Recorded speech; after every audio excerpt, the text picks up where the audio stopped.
आणि म्हणून मी तुमच्या सगळ्यांचे मी मनापासून आभार मानतो।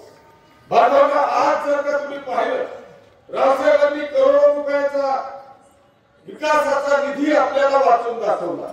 अर्थात तो नुसता कागदावर नाही, तो तुमच्या डोळ्यासमोर संघामध्ये 3000 कोटी रुपयाचा आपण विकास निधी केला।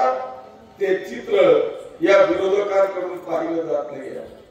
अरे यांना माझा विकास दिसत नाहीये, हे इतके बावले की यांना 3000 कोटी रुपयाचं लाखात वर्गीकरण किशोरप्पांनी केलं तर मी राजकारण सोडून देईल असा एक भावड्या इथं सांगून गेला। अरे तुमचा आणि विकासाचा काय संबंध आहे?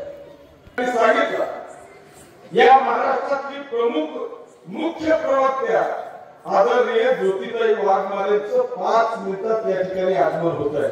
मला इथून भडगावची शेवटची सभा घ्यायची आहे, त्याच्यामुळे मी जास्त वेळ घेणार नाही। परंतु बांधवांनो, या महाराष्ट्राच्या लाडक्या मुख्यमंत्र्यांच्या आधी मी फक्त एक पिक्चर पाहिलेला होता, तो म्हणजे नायक नावाचा। तो अनिल कपूरचा तू पाहिला होता एक दिवसाचा मुख्यमंत्री। तेव्हा मला असं वाटायचं की सगळ्या पिक्चर मध्ये काही दाखवता एका दिवसाचा मुख्यमंत्री इतकं काही करू शकतो का?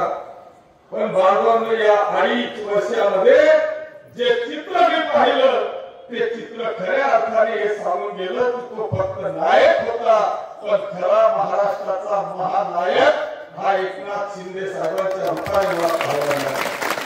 या 2.5 वर्षाच्या इतिहासामध्ये मागचा 50 वर्षाचा इतिहास आपण तपासा आणि या 2.5 वर्षाचा इतिहास तुम्ही बघा।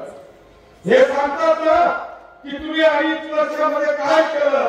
अरे या महाराष्ट्राच्या आमच्या